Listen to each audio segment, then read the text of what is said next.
I'm Billy Hollowell, and welcome to Newsmakers, a show where we bring you interviews with pastors, actors, entertainers, and other notable news figures. On today's show, we're going to be getting into some fascinating topics, but before we do, if you are not subscribing to Newsmakers, make sure you head on over to wherever you listen to podcasts and subscribe right now. Give us a rating. We love 5-star reviews. This is a show where you're going to dive deep into important issues with amazing people. With no further ado, here is today's show. On today's show, we're welcoming Israeli entrepreneur Oded Golan, who has a new experience out in Atlanta. It is called Discovering the World of Jesus, Ancient Treasures from the Holy Land. He has incredible elements from the Holy Land, including a box that is believed to have potentially held the bones of James, Jesus' brother. We get into archaeology and so much more. With no further ado, here is Oded Golan. We are here today to talk about Discovering the World of Jesus. This is an incredible exhibition in Atlanta, and we'll get into some of the plans you have after this is in Atlanta. But what are you hoping to accomplish through this presentation and tour? Well, I think we are bringing once-in-a-lifetime experience to people to look at items that they will probably not have other opportunity to see. The 350 items that are presented here, most of them are from the time of Christ. They were all found in the Holy Land in Israel. And they are telling the stories that are mentioned in the New Testament, but in first hand. You're almost touching the history. Some of them are directly related even to the family of Jesus and to the followers of Jesus, and some of them to other people who lived during his time. And you can study a lot about the culture, the faith, the behavior of people during that period of time. So I feel and I know from people that just visited in the last few days that it's open, they love it. They studied a lot from this exhibition. It gave them a new perspective about some of the stories. It doesn't change faith, it doesn't change belief, but it changed somehow how do you feel and how do you see the stories that are mentioned in the Bible, in the New Testament. Yeah, I think being able to see the things that were around, you read through the Bible, you see all of these amazing stories, and then to have artifacts to help bring that to life is a really powerful experience. Let me ask you this, and I want to get into the 350 artifacts and how you procured them and how you brought them together, but where did your interest come from in this area? Why did you start collecting artifacts, from biblical times? Well, I started to collect antiquities at the age of 9. So Wow. The youngster one, and now I am the oldest one in Israel collecting antiquities. So I was really lucky, to collect for such a long period of time. That's made the biggest and largest collection in the world of biblical archaeology items. When I was young, even, until the age of 16, 17, I had in mind that I shall be an archaeologist one day. But in life, it was changed. But I kept archaeology as a hobby and as a strong interest. And it's a wonderful hobby, especially if you understand a little bit in history and in archaeology. And I traveled a lot to so many places all over Israel, all over the Holy Land. And I collected antiquities from all the last 5 millennia. In this exhibition, we present only items that came from a very short period of time. We are talking about the early 1st century AD, the time of Jesus. A few items are from the 3rd, 4th, 5th century, because that was the time when the first churches emerged, the cradle of Christianity. But 95% of the items are from the time of Christ. And they actually tell the whole story by themselves. Some of them are even, you can see, and we are putting some quotes from the New Testament. So you look at the items, you understand exactly how is it related to the story. And it doesn't matter what age you are and what religious you are and how strong believer you are. It's fantastic, that you look at it from different angle, and it enrich you a lot. Well, and let's talk about that a little bit, because I find it interesting. Very few people could say that they started collecting antiquities when they were 9 years old. And here you are, you've done this, you've spent your life doing this, and now you've put together, this incredible exhibition. Again, it's discovering the world of Jesus, and we'll talk a little bit more about the specifics of that. But talk a little bit about faith for you and how these items have maybe enriched or changed or got you thinking more deeply about what it is that we read in scriptures. Well, first of all, I'm coming from Israel. And in Israel, we have not even studied the New Testament. We studied the Old Bible. So I learned about the New Testament actually in a later stage of my life. You see, I was over 50, I think, when I read the New Testament for the first time, because there was a case that related to one of the items in my collection that I had actually to understand better the period of Jesus. I don't think that antiquities change faith of anyone. If you believe, you believe. If you don't believe, you don't believe. And doesn't matter what religious you have. But it connects you much better to history, to your people, and to understanding the stories and even the philosophy of the people, of Jesus in this case, the philosophy, why and how did he think this or that during his time.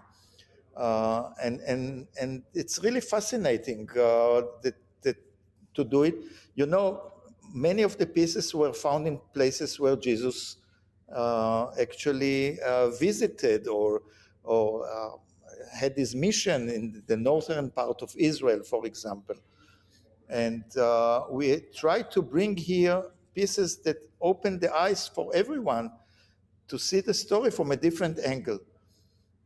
Yeah. Well, and that's the thing. Even if somebody's an atheist and they don't believe, there's so much history here, right? Coming to see this exhibition opens up, as you were saying, the history connects people to it.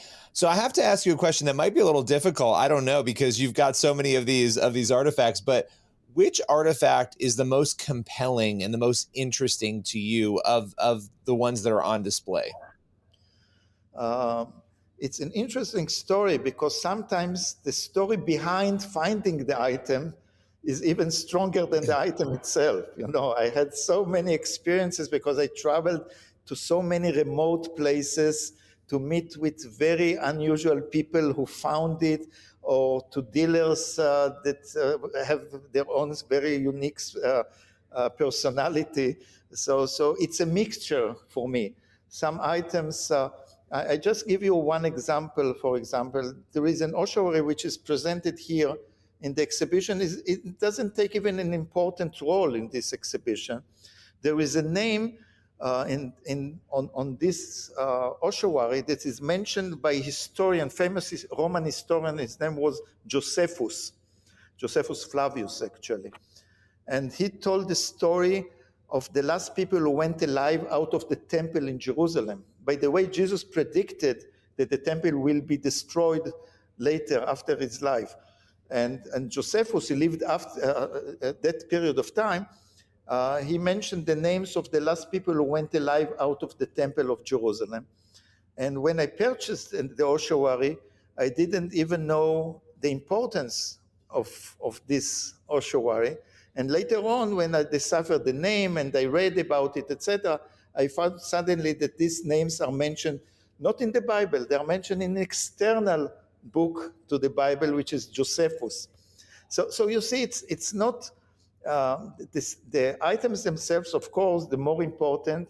That's clear. You see, the James ossuary, which the bones of James, Yaakov, the son of Joseph, and the brother of Jesus were interned into it. Of course, it's a very clear, important item in universal scale, in global scale.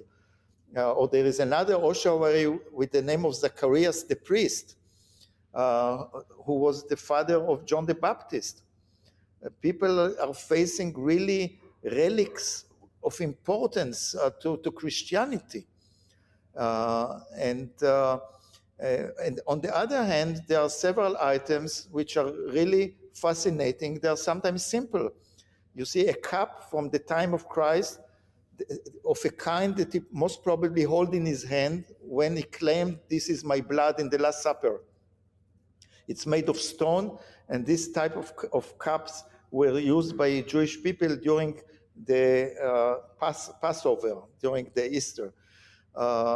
So it's really exciting, that if you can connect something with a place, with the people, with the name of people that are mentioned in the Bible, or it open your eyes how people behave during that period of time.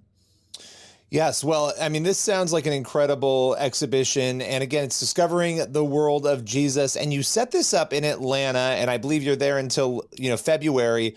Talk a little bit first before we get into what happens next and what your hopes are after that about, what you're hoping people experience. People come into this exhibition. I know they're already doing that. They look at everything you have set up. What do you want them to be thinking and feeling? I think they will feel more connected to the stories, I'm sure. It's not a feeling. I heard it from many, many people. Almost every Christian heard about it in churches, in schools. Some are coming from more religious families, some from less religious families, but the stories are famous and known to everyone. And when you're coming, you're really excited that you're touching the history almost physically. And that makes really a big difference compared to any other kind of exhibition. And as I mentioned, it's not only the artifact exhibition, it has much more than that. You see, we have some films that teach you about the period, about the Holy Land looked like at that time, how the holy places look today, because most of Americans have never visited to Israel. So it gives you also another way to make a virtual pilgrimage to the holy places in Israel. It's an experience in total, and people are really feel excited when they are going out. We have even a tree at the end of the exhibition that people are leaving prayers. They can leave a prayer, and we shall take everything to a church in northern part of Israel and leave it with the church.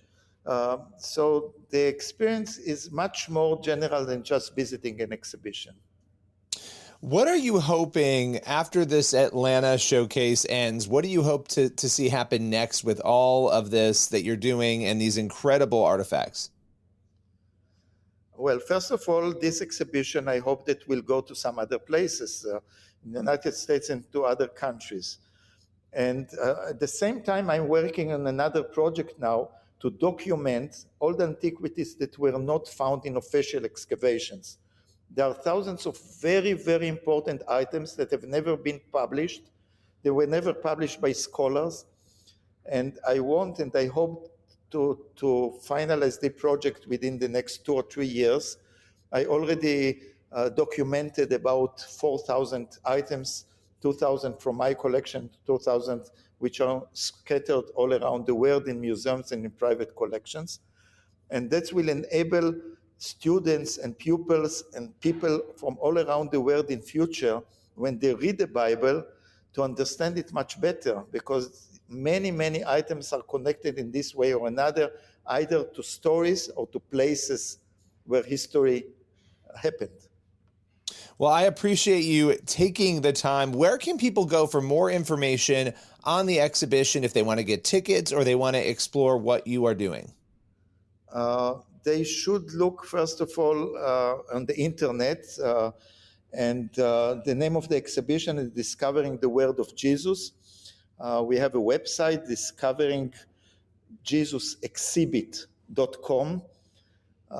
So people can, of course, book themselves through the internet to this exhibition.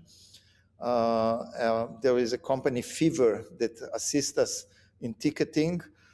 So people are booking themselves from all around the United States, especially, of course, now from Georgia. But we have visitors from other countries, other states as well. And we really hope to have as many people as possible. Well, it's incredible, and it's, again, discovering the world of Jesus. Appreciate you taking the time today. Thank you very much. Thank you very much.